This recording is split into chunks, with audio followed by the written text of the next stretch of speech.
What's going on, guys? Welcome back to United View. Hope everyone is doing well, having a great Friday. Game day tomorrow, Everton versus Manchester United at Goodison Park, 12:30 kickoff. Ralph Rangnick, Manchester United's interim manager, spoke to the media this afternoon ahead of the midday Premier League match. Joined this afternoon by my partner in crime, as always, DJ, and we're going to get into Ralph Rangnick's comments, preview tomorrow's big game. But before we get into anything, we're in housekeeping territory at the moment, DJ. We've got to, okay? Because we're in the final stretch. So be sure to smash a like on the like button. Be sure to subscribe bottom right-hand corner, because after last night's just amazing stream from Flex KG and Ijax, we are less than 1,000 subscribers away from 100K. We are fully in the final stretch now. I think it's like 99.1K at the moment, DJ. So if you haven't already, be sure to subscribe, because this is where the fun really starts. We've got a ton of really cool stuff planned for the near future that I'm not allowed to talk about. If I do, I don't even know, guys. I don't even know. Exactly. It's all very hush-hush. And even me sort of hinting at it worries me, because I might just disappear. I might just disappear from the channel. I'll just be gone. What happened? What happened? He said too much. He said too much. So we won't even get into it. Super chats and super stickers are also available. As always, click the $sign and we'll get your comments on the screen. So let's get into the press conference. Let's get into what Ralph Rangnick had to say. Now, going into this press conference, DJ, I think everyone was waiting. Everyone was waiting for the Erik ten Hag question, right? And I thought straight out of the gate, we're going to get Erik ten Hag. We did not. It took a couple of questions, which I was shocked about. So the first question, after all of this week's build-up, was, so a lot of talk about numbers and tactics, Ralph. How important is character and courage tomorrow and for the rest of the season? I was like, come on, what a softball. What a softball to start off with. Nevertheless, Ralph said, quote, for tomorrow, it's definitely the most important part. Character, energy, and commitment. Winning the game in an atmosphere that will probably be pretty similar to the one at Leeds. We're all aware of the importance of the game for both sides. For me, game plan and tactics is one thing tomorrow, but probably the most important thing is mentality and attitude. Would you agree with that, DJ? Yeah, and I think, Ralph is literally just pushing it back towards the players, because he can say, look, I can do all the tactical things, I can plan, I can do all of that, but it is down to the players, it's down to their commitment, it's down to their drive to be able to get the result. Because it's true, he can do all the tactics he wants, but it's the players that have got to deliver what he wants. So yeah, I think that's a very good answer by Ralph. Yeah, I mean, like I said, I think it's just... The thing is with these press conferences, like, they're not as spontaneous as maybe you would think. You know what I mean? The spontaneity comes a bit later on. So that's the first question was what it was. But I just thought, here we go. Big Ten Hag push. What about character, though? I was like, oh, come on. Sorry. Literally, what an eye roller. The follow-up question was, how surprised are you that the players haven't reached the level of consistency that you would want from them during your tenure here so far? And this was quite interesting. Rangnick said, quote, I knew that from the start. When you see the whole process over the last 4.5 months, I think we have developed the team in some areas, but as you've said, it's all about consistency. So I find these sort of questions really interesting, because so when he was basically said, oh, you haven't really found the level of consistency that you would have hoped for, is that surprising? And always the answer for me is like, well, if they were consistent, I wouldn't be here. The fact that I'm in a job implies that there is an issue, but what did you think about that? Yeah, I just think that it's right. This team, and I'm glad Ralph said he kind of knew that, because it shows he was under no illusions when he came into the job. He knows that it was a big task. I do agree with him that there are some areas where we have improved. I think he's improved, a select few players. We're seeing a little bit more added to their game with the likes of Fred, for example. I think he's really stepped up under Rangnick. And yeah, I just think, kind of going back to the first question that they asked him, it is on the players. It is definitely on the players. They're the ones that have to be consistent as well.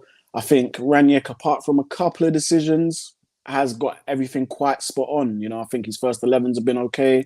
I think when he makes changes have been okay. So yeah, I think the consistency thing is what is literally just killing this team at the moment as well.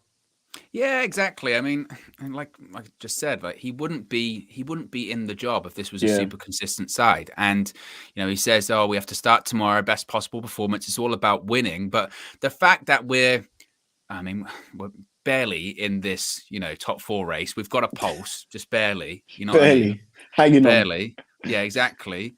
But the fact that we're even such an outsider in this top 4 race is because we're not consistent. Like, out of a really inconsistent bunch, we're the least consistent, which really demonstrates our form. The fact that we drew against Leicester last weekend, the fact that we've got so many draws and so many losses this season, just really stems from inconsistency, because on a weekly basis, we haven't been good enough. So, like he said, I don't think it's particularly surprising, that I don't think that.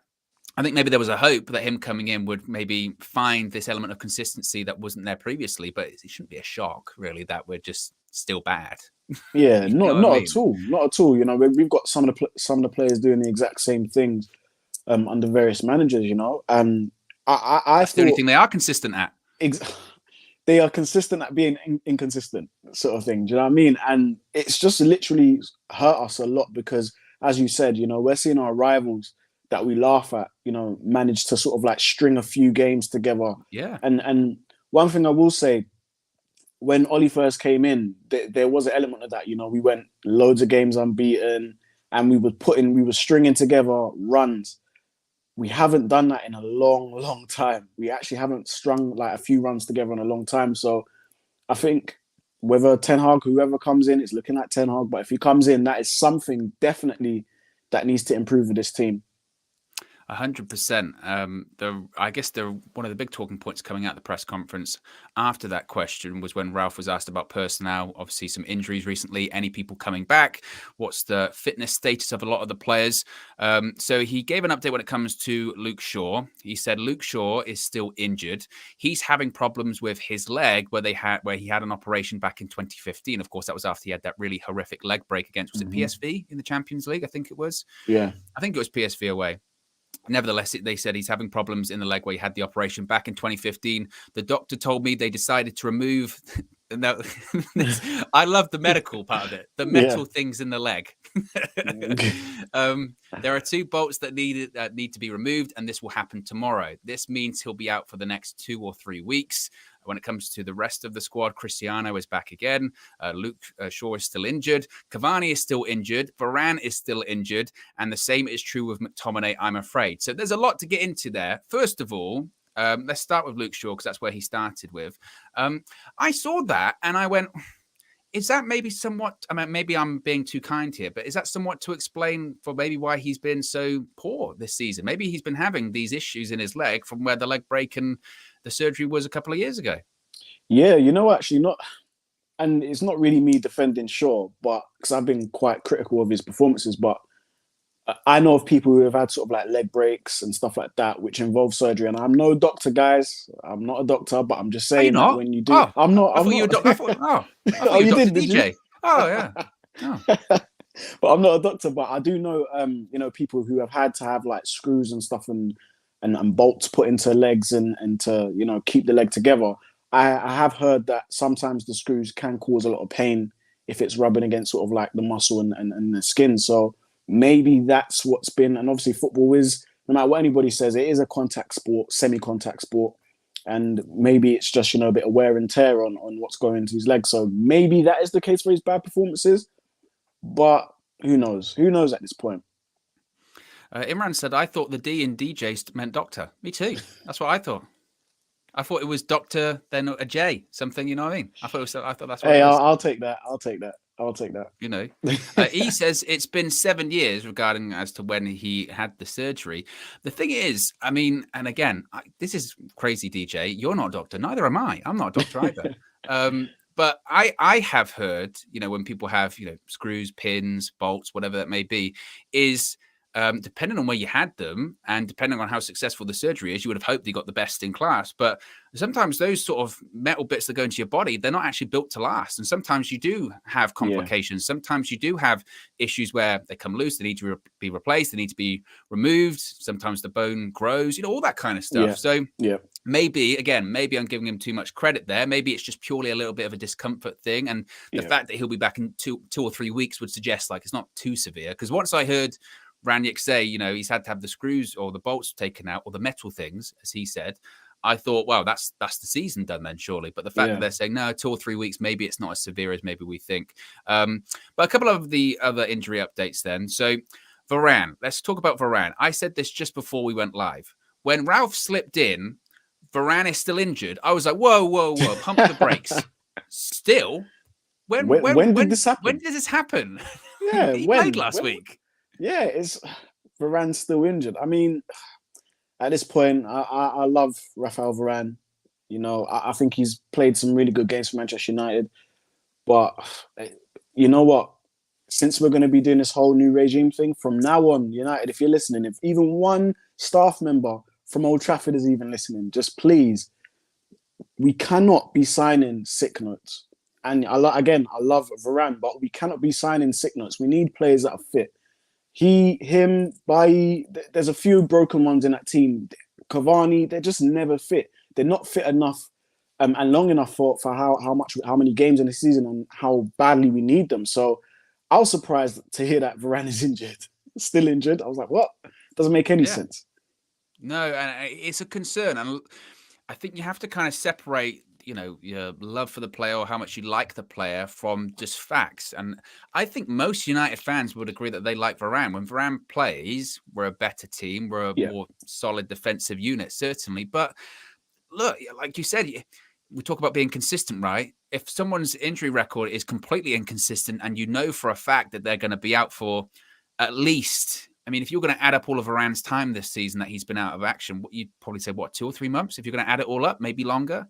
Yeah, and that's kind of par for the course of him. He's always going to have that part out of the year, and that's one thing. If you're a club that is very successful and you can just swap players in and out and it doesn't really affect it, but we're not in the position to be carrying people off. Oh yeah, it's okay. We'll have him for 9 months out of the 12. We can't. And I think that's part of the consistency that we were just talking about. I think having players that have these really bad injury records where we might, field a certain 11 for a game, that 11 does really well, and then now you're having to chop and change a couple of positions because of injuries, and it's no telling when these guys are going to be fit enough to come back. It does sort of break the continuity of the team and the performance. So, and as you said, we're not a team that can kind of rotate players in and out and we play exactly the same. We don't really have that luxury at the moment. So I think that could be sort of attributed to why we're very inconsistent this season as well. And don't get me wrong, it's not a case of Varane's going to go in the summer because he's injury prone. He'll stay, obviously, because he's only been at the club for a year and all that kind of stuff. But it's a concern because, and especially as you get older, Cavani's a great example. Cavani's always had an injury problem throughout his entire career, but as you get older, it just gets worse because you do become more frail and you do take longer to recover, and that's going to be a problem. We just have to accept it at this point. We can't do anything about it. I think Ralph and the medical department have probably handled it a bit better than under Ollie because he got hurt and then he was rushed back and then he's hurt again. But even if you take the best care of him, he's always going to pick up injuries, and that's the problem. Cristiano Ronaldo's back, obviously positive. I guess we need him back because we haven't got any other strikers. Yeah, there's nobody left. There's nobody left. There's nobody left. It's good to have the big man back. I'm guessing he's going to be raring to go. He's going to want to be able to get something out of the season, even if it's fourth spot. I think most of us on this channel, except for probably Marcel, are in agreement that top 4 is probably gone, but it's still possible. It's still possible. Still possible. And I'm guessing Ronaldo and the boys really need to, give this season one final push because it'd be good to get Champions League football. It would be really good to get Champions League football. I know a lot of us on this channel say no Champions League football, but at the end of the day, as Manchester United, we belong in the Champions League. So bare minimum, we need to get 4th, and I'm hoping that Ronaldo's ready to go because, as you said, he is the only one we really have. I know Rashford, but RANGNICK clearly doesn't fancy Rashford at the moment. So it's literally all on Ronaldo up top. And McTominay also out with an injury. I think if Fred wasn't playing so well recently, that would be a bit of a concern for me. But I still do think that probably, this is why having Ronaldo back is so important because you'll probably get the midfield free of Bruno, Pogba and Fred, most likely, I would think. But it still is a problem, is it not? Yeah, it is a bit of a problem. I think one thing that McTominay does really bring to that is the physicality. You know, he's physical. He's I think he's what 6'2", 6'3", big lad. You know, he moves around the pitch quite easily. Not the greatest technical player, as we all know, and we said it 1,000 times on the channel, but he does provide that physicality that, you know, you not necessarily get from Fred. You know, we've seen Fred sort of brushed off the ball numerous times, but one thing Fred will give you is energy. He will do the running. He will do the hard yards. He will close people down. He will, yeah, and he's popping up and he's scoring the odd goal or two. So, yeah, Fred's in a rich vein of form at the moment. I'm guessing we might see maybe if Matic isn't injured, because we might see Matic included for a bit of that stability. But again, it's not up to me. It's not my job. It's not my job. And you're not a doctor. Next question was about Erik ten Hag. It was Erik ten Hag has emerged as a serious candidate. What is your assessment of his management qualities? And Ralph, to be honest, he came out and said, yeah, he's going to become the next Manchester United manager. This is going to happen. Yeah, here comes Erik. It was very surprising, actually. He just walked straight in. That didn't happen. He said, quote, I don't intend to speak about any possible new managers. What I know is the managers they have spoken to are top coaches. If this includes Erik ten Hag, this is also true of him, but that's all I can say. So, as per, really. Yeah, you know, Ralph, he's really good at answering these questions, and he was never going to come out and say, yeah, I spoke to Erik last night. He's really looking forward to managing the side. You know, we spoke about transfers and budget and all this type of stuff. He was never going to say that. You know, we still have to, you know, be respectful to Ajax as they're in the title race at the moment. Ten Hag still probably has his hands full over there as well. And there's just no need to create unnecessary pressure as well. We know he's a good coach. We know Ralph thinks he's a good coach. And I like the way Ralph kind of segued and said, yeah, you know, if he is one of the guys that he was spoken to, then yeah, he is a good manager, and just kept it at that. We don't need to be sort of like creating a storm until it's fully announced. Exactly, and you've got to be respectful. And you know, things, as United's line is that, you know, nothing's official yet, and quite a few outlets have said, like, whilst he's going to be the guy, you know, nothing's signed as of right now, and Ten Hag does still have his focus on the title in Holland, and also they're in a cup final as well. So, like I said, he's hardly going to come out and say, yeah, spoke to Erik yesterday, we're regular contact, you know, we're going to meet up for dinner and all this kind of stuff. No, not going to happen. But what was quite interesting, though, is he was asked next, you know, with your overarching role at United as an advisor, consultant, whatever you want to call it, have you been consulted during this managerial search, this process? And Ralph said, quote, I know which coaches they have spoken to, but my focus is on the upcoming games, hence why I can say that they're top coaches. Which is, I mean, probably the first time, honestly, it's probably the first time that we've heard him go, well, I know what's going on, basically. Any other time he's been asked in the past where it's, what's going on with this contract? Well, you know what's going on with transfers? You know what's going on with this? No, they haven't really spoken to me. At least he knows. Is that a positive? I think it is a positive. And, you know, again, he's not really going to go into the specifics. Maybe it's a little bit more than that. Maybe, we don't know. Ralph's probably had hour-long meetings, but it could be like via Zoom or in person with the hierarchy, you know, discussing the managerial candidates. He could very well be in the interview when these interviews are going on, but he's not going to be able to say that because, again, it's all quite hush-hush. And I know it's kind of, you know, football's worst kept secret at the moment with Erik ten Hag, but still, Ralph's a classy guy. He's got to just, you know, play it down a bit. Like, I know a little bit. And that's about it. And I like that. I think what's interesting there, obviously, is what he said, but almost what he didn't say, because they said, you know, have you been consulted during the process? And he's gone, well, I know who they've spoken to. That's not necessarily being consulted. That's not saying, oh, yeah, I've given him my opinion. That's not really saying anything. He basically said, well, I know who they've spoken to. Yeah. I think, okay. So there's nothing be a case of him being like, him going to him, who you spoken to? They go, oh, he spoke to Ten Hag, Pochettino. And he goes, oh, okay. That might just be it. It could be that. It could, and that's the thing. Actually, it could be the complete opposite. Maybe he wasn't consulted, so maybe he's just saying, "Well, I kind of know what you guys know." Do you know what I mean? Without the impression, saying like there was like a meeting room, and he just happened to be walking past, and he did a bit of a double take. He went, "Well, who's it? Oh, is that? They talking to Ten Hag? Is that Ten Hag? Yeah, we're speaking to at the moment. Oh, good coach." Walks on, carries on doing his thing. So we don't know, but he knows. Which, to be fair, if he came out and said, no, I haven't been consulted and I have no idea who they're talking to, that would be a bigger issue. That would be a big issue. Problem. Yeah, I think the community and the fans would really like maybe not cause a riot, but it would kind of just show that the United hierarchy, although they're trying to go in the right direction of selecting the manager, the processes behind the scenes aren't still being done correctly. Like I think if anybody deserves to have a say in who the next manager should be, it should be Ralph Rangnick because he's coached a squad of players, like he knows them in and out now. He's had what 4 or 5 months with them now, so it's he needs to. I think he does need to be consulted, and maybe he was, maybe he wasn't. Ralph still hasn't cleared up for us. We don't know. When it comes to his own future, he was asked about the consultant role. They said, have you got any plans? What does your career look like in the summer? And he said, quote, we have agreed upon a contract as an advisor, and we will speak about that in the next couple of weeks or at latest at the end of the season. So basically, once again, saying, look, when it comes to this consultant role, this advisor role, I haven't spoken to the powers that be really about it. I probably will in the next couple of weeks or at the end of the season. Basically, when he says next couple of weeks, I think he's kind of hinting at like the next couple of weeks is basically going to determine whether there's really anything to play for. Because we've got obviously the game tomorrow, we've got Norwich, and then on the Tuesday afterwards, we've got Liverpool. Yeah. If we don't win, at least 2 out of those 3 games, it's like it's over. I mean, it's over anyway, but it's definitely over. And then maybe they can talk about other things. But as far as he's away, he's like, look, I got a contract as an advisor. I don't know what it's going to be. They can use me as much as they want to, but I've got a contract and we've got to talk about it, basically. Yeah.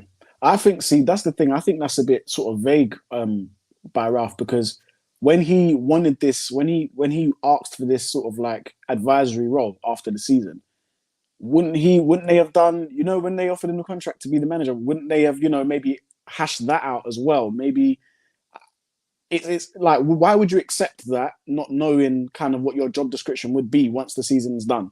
Do you know what I mean? Why wouldn't you know the specifics of that and what happens? Because one thing's for certain, we all knew that there was going to be a new manager. Potentially, maybe Ralph could have put his name in the hat, but we knew the original plan was Ralph to the end of the season, brand new manager comes in. I don't understand why that consultancy role wasn't ironed out. Maybe it is, maybe it isn't. Again, Ralph's not really giving away too much. And I think what he's doing as well, he's actually being respectful to Manchester United in a sense, because he's essentially saying, look, I'm focused on trying to get us up the table. I'm focused on trying to get us Champions League. There's still something mathematically to play for. Got there in the end. Yeah, mathematically to play for. And all that other stuff is a distraction, and that will happen towards the end of the season. So, yeah, I mean, I'm not surprised that the whole consultant advisor thing hasn't been ironed out, because just look at that whole situation when it came to Solskjaer. They never really had any intention to sack Solskjaer, and it just got so bad that they had to.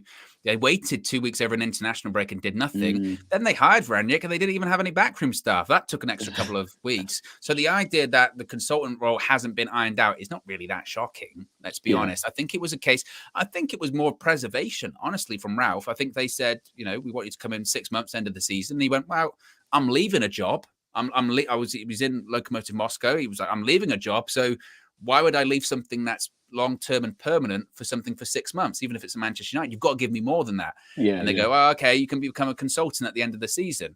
And from his perspective, I guess he's like, well, that's 2 years. It's signed. You either deliver it or you pay me for it anyway. So who cares? Yeah, that's true. And I think that's probably why. Yeah, I think that's true. I think most of us would want it more to be more of a footballing decision instead of it being sort of a what's the word I'm looking for? Convenient decision for Ralph. I was hoping it was more like, yeah, we need you, Ralph. We need your expertise behind the scenes, so we're going to give you a consultancy role. Yeah. I hoped it was that, but it doesn't really work like that at the moment, does it? No, it's definitely not. Fat Thor says, Owen and DJ, please pronounce that the manager. We'll get to that in a second. I nearly tricked me. Let's rate it on 10. Don't do the Japanese Ten Hag like KG. DJ, do you want to go first? See, I don't know what's right. I need Ajax here. I don't know what's right. I need Ajax to tell us again. All right. Wait, we have a swig of the water. Here we go. Go on. So, Ten Hag. That was Japanese. That was definitely. I mean, Ten Hag. I don't know what's right or wrong. I mean, yeah, we need Ajax to just clear it up.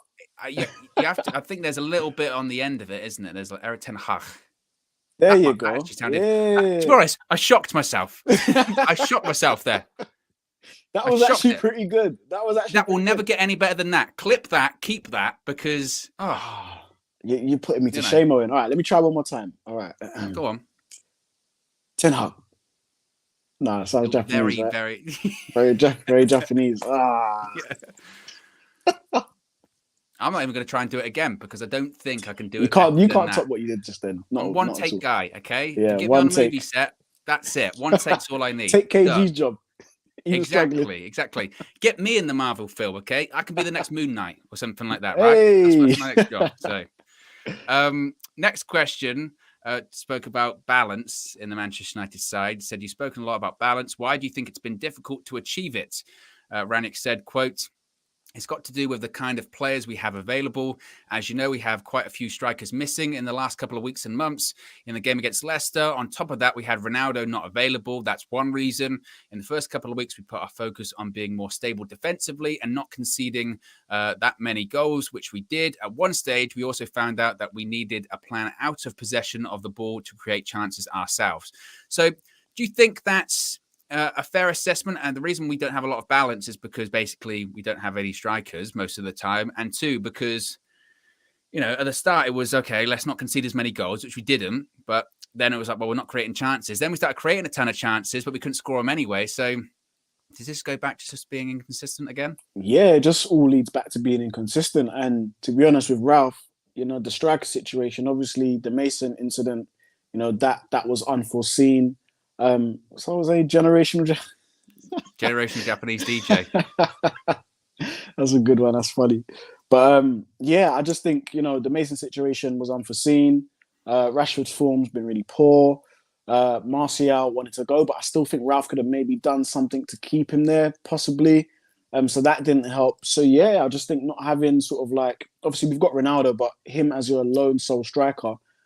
Edson Cavani's on the injury bench, on the injury table. Sorry, I just think, we're gonna be inconsistent, and the balance is not gonna be right. And this team, this has been a symptom of this team for a very, very, very long time, even before Ralph joined. So, it's kind of just a bit of the same for me. It's really wild, isn't it, that we've gone from a position at the beginning of the season where we were like, we've just got way too many players, and now it's like we don't have any strikers. Yeah, it's crazy. It's crazy. Literally, Ollie used to save a lot of the players for a rainy day. So Van der Beek, Ahmad, all these guys that were on the bench for months, literally they were saved for a rainy day, and literally they go, and look now, there's hardly anybody to come into the team and give it a fresh sort of invention, a bit of injection of pace or whatever. There's nothing left. There's nothing left in the squad. Next question was, in the fight to qualify for the Champions League, you're in a fight to qualify for the Champions League. Everton are in a fight to stay in the league. Both clubs find themselves in positions they didn't expect to be at the start of the season. Is it a reminder that football always gives, that football, nothing's a given basically in football? Terribly worded question. That's what I would have said to him if I went into the press conference. I'd go, start again. Terribly worded question. And RANGNICK basically said, we spoke about this. He got quite crabby in this as it went on, because he said a couple of times, he went, look, we spoke about this before. It was like one of those situations. We've spoken about this. And he basically said, look, these things happen in football. We have to be aware of the current situation. He said, we still have a chance to qualify for the Champions League, but to do that, we have to win tomorrow. So look, he's going to beat that drum and say we can still qualify for the Champions League, all that kind of stuff. Realistically, though, DJ, rate it out of 10 in terms of possibility at this point? 0 for me. 0. I just think that's very negative. That's very negative, DJ. There's always a chance. Nah, not with these players. Not these even guys. A one. Not even a one. Not even one. The reason why, because these players, they've let us down time and time again, and we've all had mental health issues because of this Manchester United squad. We all have. We've come on here, Owen, time and time again, Full View, me and you, Flex KG show. Everyone's all come together, and it's been sad. And this team, we can't trust them. I think that's one thing we can trust, that we can't trust them. We cannot trust them because they'll turn up one game and then not turn up the next. Press one game or half press one game, then decide not to press the next. So I just don't want my feelings getting hurt anymore. I really don't. Owen, I just can't do it anymore. You know, I'm fragile. I just can't have these guys do this to me. So I'm just gonna not put any expectancy on them. I do not think we're gonna get top 4. Do you believe in miracles? No.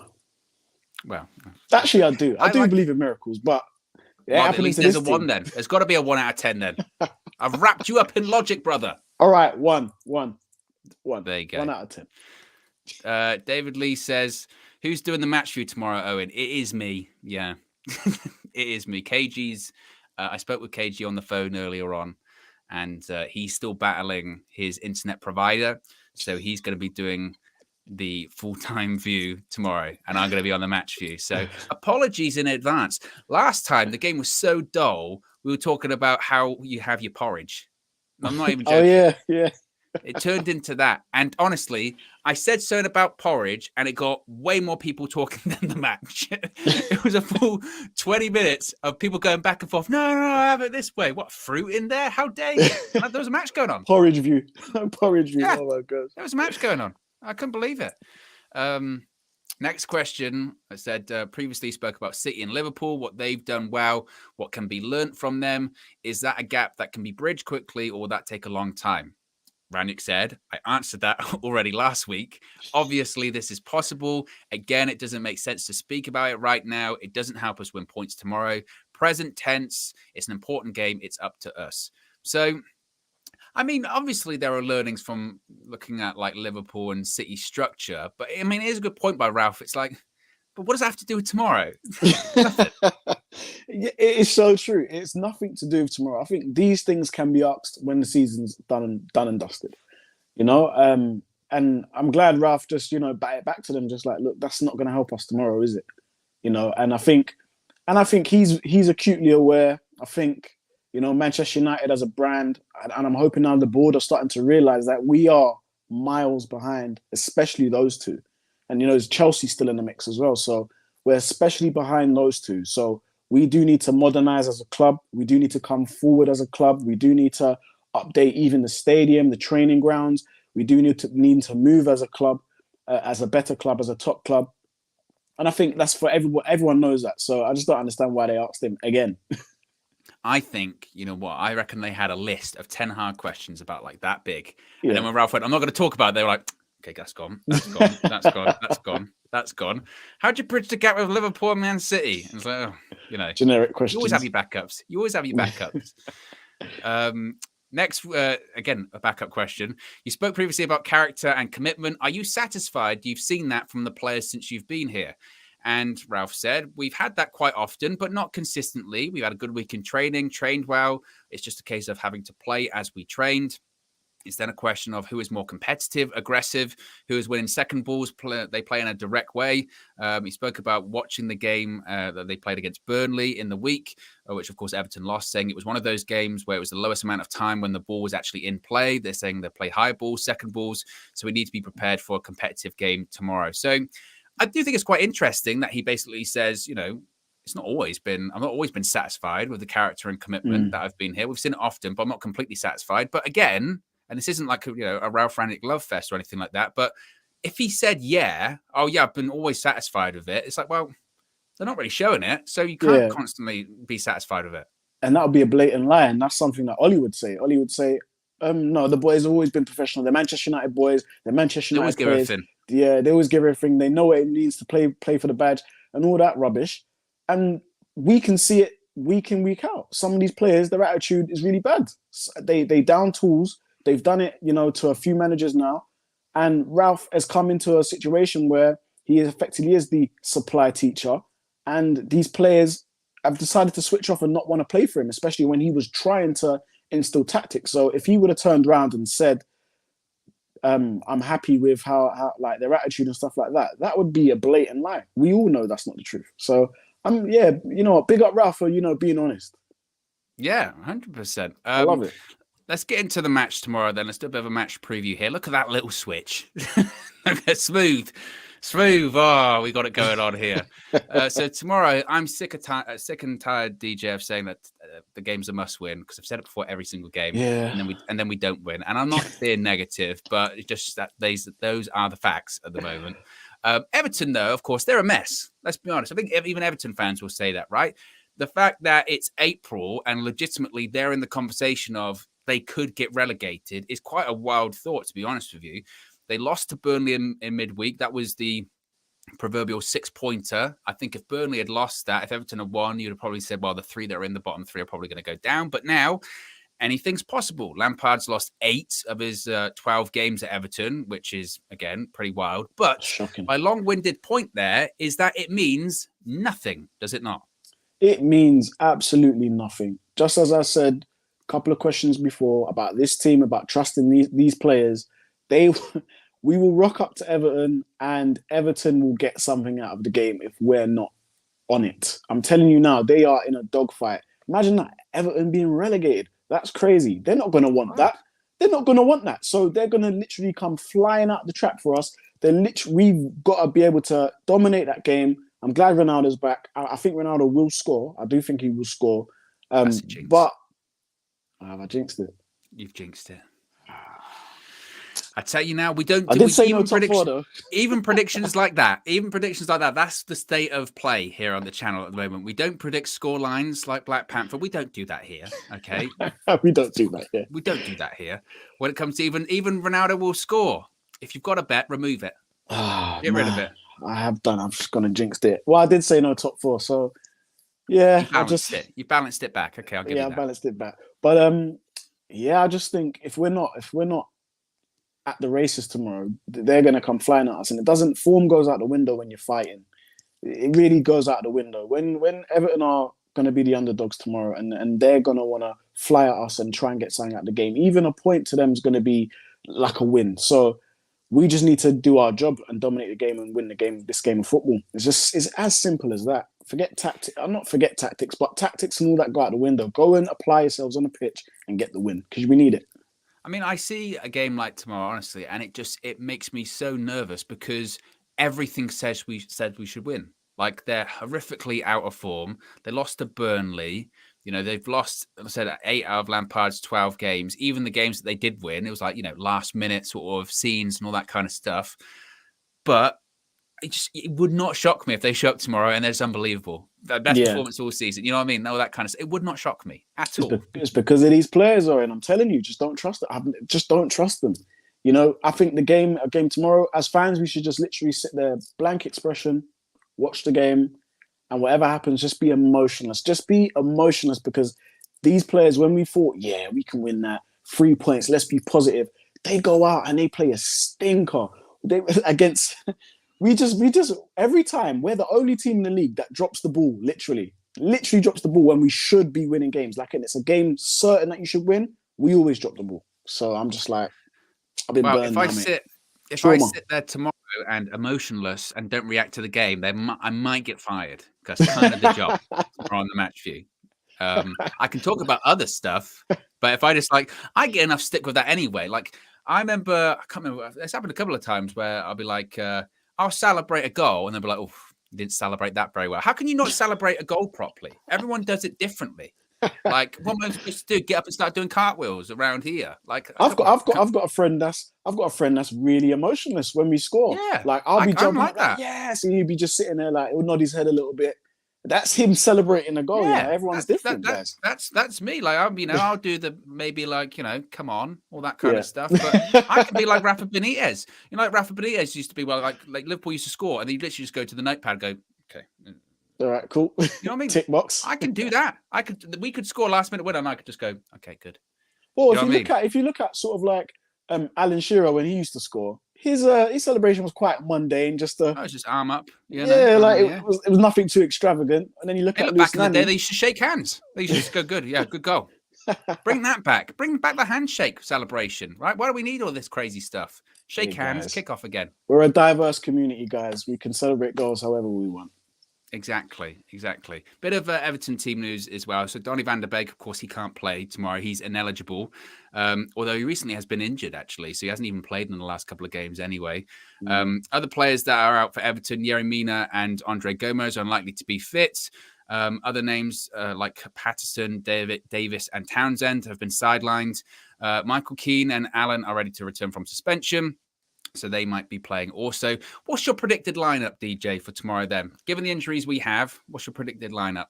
It'll be De Gea, Telles, Maguire, Lindelof, Dalot. I'm going to go Matic. Interesting. I'll go Matic, Fred, Bruno, Sancho, Ronaldo, and Elanga. So you're going with no Pogba then? No Pogba. I think Pogba will be on the bench. Unless Ralph's going to want to just go and attack them straight away. So then in that case, then you drop Fred and put Pogba. And Pogba, Matic, Fred? Bruno. Yeah. Drop Fred after scoring? I think he will. I think or the other way around, or you take Matic, or it's Fred, Pogba, Bruno. Yeah, I think that's how he'll go. I think it's going to be Bruno. De Gea, Dalot, Lindelof, Maguire, Telles, and it kind of picks itself. Yeah. I think he'll go with Fred, Pogba, Bruno. I think he'll go with Ronaldo up front. I think he'll go with Sancho, and I think he'll go with Elanga. I think Rashford starts on the bench again, and I think that's what he'll go with. And I think his idea will be to attack them early on because they are really vulnerable. They are in a really bad position at the moment, and the earlier you really attack them and get that early goal, I mean, the place isn't going to be the best place to be playing at the moment anyway because of the atmosphere around the club. So to get that early goal, really put the pressure on is ideally what you want. But look, we drew against them earlier on this season. I know it seems like a lifetime ago, but we drew against them earlier on this season. So they'll have that in the back of their minds as well. Both sets of players. The Everton players will be like, actually, you know what? We played them at Old Trafford this season. We got a point. We can get at least a point maybe tomorrow. And the Man United players will be thinking, well, we drew against them also earlier on this season. Do you expect any kind of reaction after this Erik ten Hag news this week? I hope there is. I think if any of these players want to stay at Manchester United, if there's any left that actually want to stay at Manchester United, this is the time to sort of now start, showing the potential new manager who's going to be watching. If he can't be watching, he's going to have some of his advisors or close people watching the game for him, analysing the game. Because the homework starts now. So I hope that there's going to be a reaction, and I hope that these players, show this potential new manager what they're made of, because for the last 5 months, it's been terrible. So I think now's the time to really show out, try and finish the season strongly. I don't think they will, but that's the objective, finish the season strongly and then go into the summer. Some will leave, some might stay. But if they want to be a part of Erik ten Hag's plans, want to be part of this brand new rebuild, then they need to be, for the next few games, they need to be on their A game. Definitely do. It's a chance to put on pressure. I guess a chance we had last week. We played before all of our rivals. Chance to put on pressure. We didn't. We've got the same opportunity tomorrow. Early kickoff, playing before everyone else. But you do look at the other games that the rivals around us have. You would suspect they all win, right? You've got Arsenal who are playing Brighton at home, 3:00. Brighton are horribly out of form at the moment. Arsenal at home have been very good recently. Spurs have Villa away, 5:30 kickoff. But again, Villa have not been doing anything recently. Yeah. Gerrard's actually been very frustrated, a very frustrated figure. Definitely doesn't feel like the Villa that we played earlier on in the season. West Ham have Brentford away on Sunday, which could be a bit of a tricky one. Of course, they played last night in the Europa League. Also, Brentford are kind of picking things up a bit recently. Christian Eriksen's unbelievable. His story is absolutely incredible. But again, not only is it a case of we've got to put pressure on, but it's also a case of, look, we've got to keep up as much as we can. Yeah, have to. We have to. All we need to do is just ask the question tomorrow. You know what I mean? Let's ask the question. Just ask the question. Go out there and ask the question. I'm hoping that, the morale with Manchester United and the players is up because, as I said, we need a strong finish to the end of the season. And again, new manager pending. So we need to finish strong. So I hope that we're up for it. I hope there's going to be high energy, high intensity. That's not something that you would really associate this Man United squad with, high intensity, but tomorrow we're going to need it because I'll tell you what, Everton are going to want to get something out of this game. So it's going to be probably physical. It's going to be probably a scrappy game of football, but we just need the win. They just need to go out there and just make sure the win is done. And I think you're right. Scoring early, hitting them early, hurting them, that's sort of like the best game plan. Do you even go into the games now after dropping points recently? Do you even go into the games of, oh, let's keep fighting for Champions League? Is that in your head, or is it just a case of, because I was thinking, like, from my perspective, even though it's really unlikely, you know, we rated it out of 10 earlier on. I forced you into a 1. I'll give it maybe 2 or 3. I was under duress. But you know, yeah, exactly. I can be a bully, you know. Great example. KG's in the chat, says Mandem. Exactly. Hey. I'm always bullying him. I can get rid of him now. See you later. Boom. Bullied. Yeah, I try my best to go into these games, like I said. Like tomorrow, I think, well, we've got the chance to put a bit of pressure on. As you say, ask the question. Do you think the players, though, go into it with that mentality of, you know, we still got to keep fighting for Champions League? Because the evidence just isn't there. I'll be honest. I think a lot of these players, their heads already kind of gone. I think they're kind of over the season, to be fair. We've had a lot of drama. Like, Manchester United has been a hotbed of drama for a long, long time. And as fans, it's been literally an emotional roller coaster. We're hearing people leak information. We're hearing people unsatisfied with this coach, that coach, questioning our manager. You know, players seemingly not fit, but they might be, but they're not. Like, we've had it all. We've had gossip. We've had literally everything. We've had crime, Mason Greenwood. Like, we've had everything this season, right? It's just so much. And I think a lot of them might be just emotionally, mentally burnt out. And I think we're on our last legs. I think in terms of energy, I don't feel there's good energy right now at the club. I don't at all. I think it will once the season's done. People can move on. We can keep who wants to stay. But going into these games now, I've emotionally checked out. Ed T says KG for Deputy Director of Football. Again, I spoke to KG on the phone. For those that ask, I do get at least like a couple of messages a day going, when's the KO show going to happen? It is going to happen. Me and KG spoke to each other on the phone. We actually had a couple of ideas for it as we were talking earlier today. We're also concerned because we were having a chat and we went, this can't make it to air. Like we would be cancelled immediately. So we're thinking it is going to happen. It is going to happen, but we're already worried. But it's going to be great. We've got some really fun ideas for that. As I mentioned, moving it back to tomorrow, we just need to get a result. And I was thinking this when I was sort of doing my notes for this. Under Ralph Rangnick, and really all season, maybe apart from the opening game of the season, but certainly let's just keep it to Ralph Rangnick. Under Ralph Rangnick, have we had a result that's like this impressive, emphatic result? Have we had that? I look through the games. Every game's been a struggle, basically, at this point. No, it's been war and peace all the way through. War and peace. Literally, war and peace all the way through. We haven't won comfortably in a long time. I can't remember the last time. Leeds? It's probably...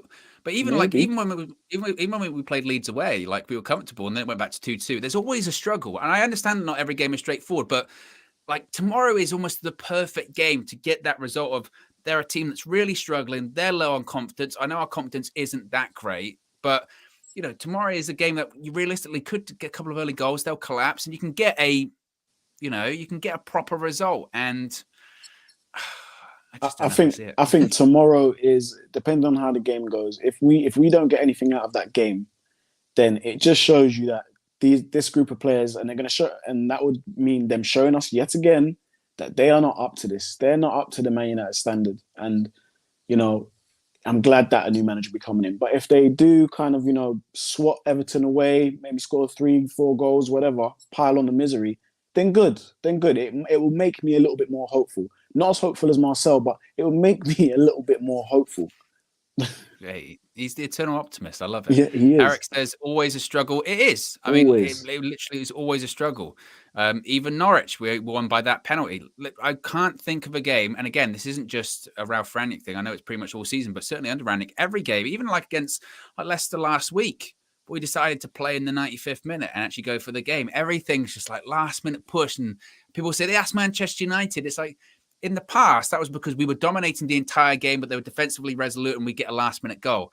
now this whole last minute stuff this year is because we've been crap. Pretty much the whole game. We haven't done anything. And then suddenly we decide, oh, we've got to go win the game. So tomorrow, again, I look at tomorrow and I say, from a positive point of view, that is the game which you can actually have an emphatic result. It is a game that possibly could galvanize us for the remainder of the season. Because if we do go there and win like 3-0, 4-0, 4-1, that's a bit of positivity going into some massive games coming up.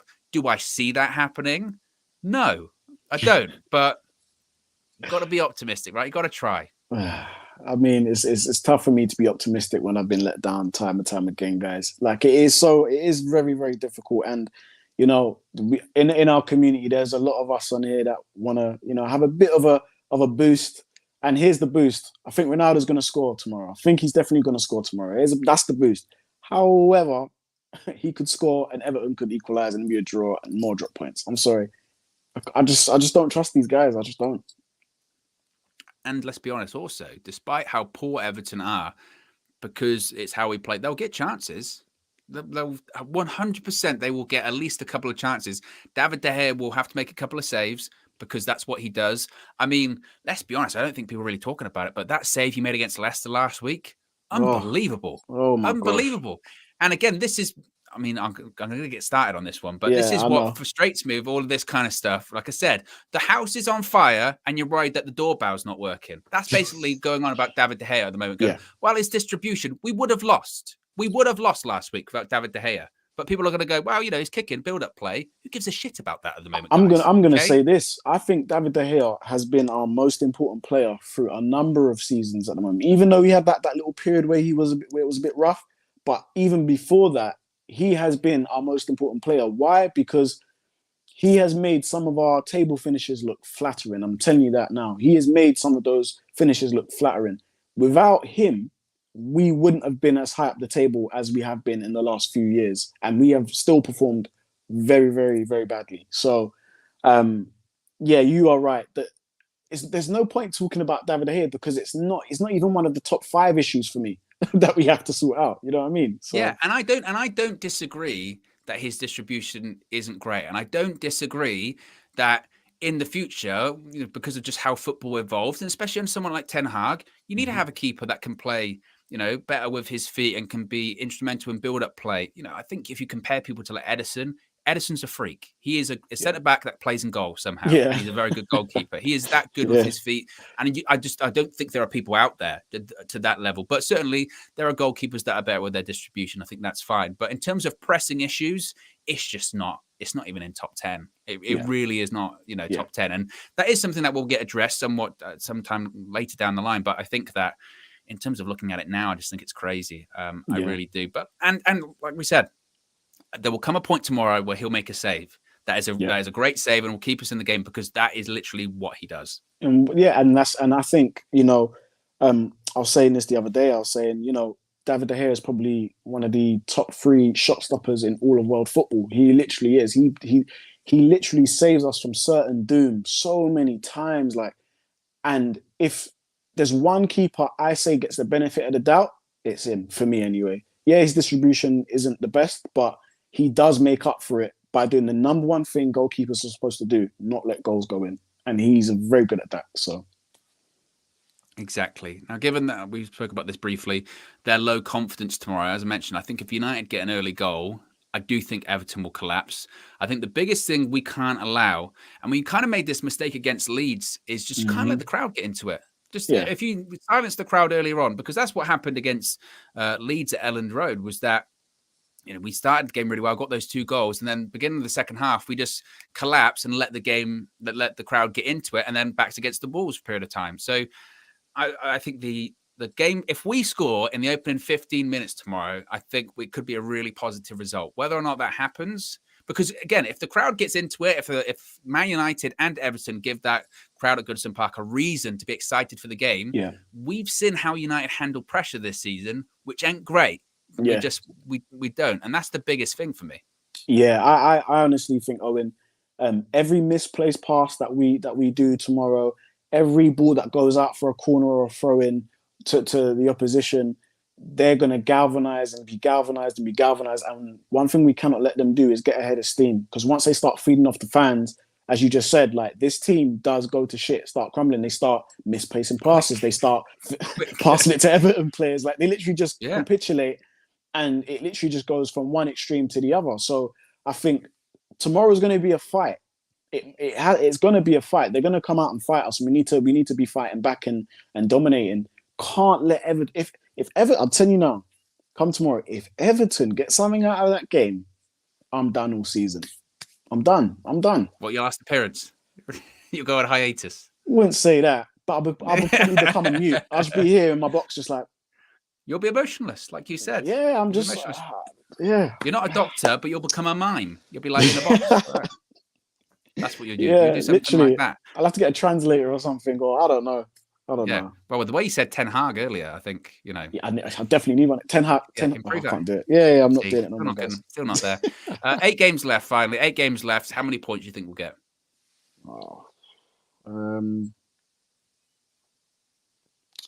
Out of 24. That's the maths. Just trying to think. Maybe 10? You really think so? You think it'll be that low? Yeah. Yeah, I do think it'll be that low. I think 10. I think 10 points. Interesting. What do you think in the live chat? What do you think in the live chat? Out of 24 points, 8 games, how many do you think we'll get? Jtopia says 12. Ed T says 8 games, 8 points. David Lee says 16. We're getting 18, 8 at most, 15.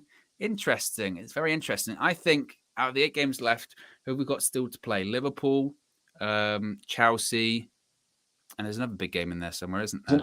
I ain't got to play Arsenal. I've got to play Arsenal, haven't we? Arsenal, of course, yeah. Yeah. It's looking real tennis right now, isn't it? I don't want to say. No, I'll say more than 12. No, I don't trust them to win. I was going to say even the games so if you take out those 3 games and it would be, you say, win all of them 15. But I don't think that. 13. You think 13 points? I say 10, you say 13. At the end of the season, well, we should actually remember this and come back to this. I say 10 points. Yeah. I mean, I don't remember anything. Like, literally, I was thinking that the other day. Like, I could not tell you what I said on one of these shows like 2 days ago. Not a clue. I'm going to write it down. I'm going to write it down in a minute. Write it down. You can let us know in the live chat. You can keep us honest here. You can let us know what we said. What did I say? 13? I forgot already. Who knows? Yeah. Who knows? Yeah. Anyway, guys, look, we'll wrap it up there. Appreciate you joining me, DJ. Where can they follow you on social media? Hey, guys, I'm on Twitter, DJ_Talks_. Catch me there. We can get in the mud. I'll talk on there. I will talk on there. So he's very active. I try to be, and I try to interact with as many of you guys as possible. So yeah. And you can also chat to us in the Discord. The link's in the description box below. I know DJ pops his head in there as well, so you can chat to us there. Anyway, guys, look, as I mentioned, tomorrow, game day, we'll have the road trip, of course. Flex making his way to Goodison Park. Then I'll be on the match view. Apologies in advance for the loss. I didn't say that, actually. My record's got better. Hey, my record's got better. It has got a bit better. Recently, did you just make a prediction there, Owen? Was that a prediction? No. It's because my record on the match view is terrible. Or it was terrible, but it has picked up. I feel like I'm unbeaten in a bit, I think. So you never know. And look, if the game's boring, we'll talk about something else. We just turned it into questions last Porridge time. Gate 2. Porridge Gate 2. Yeah, we were talking about that. We were talking about Marvel films. We were talking about whatever. You name it. Ask me questions. So just even if you don't want to come for the game tomorrow, just a bit of Q&A. Q&A, why not? Exactly. Anyway, guys, we're out of here. Have a good Friday. Peace.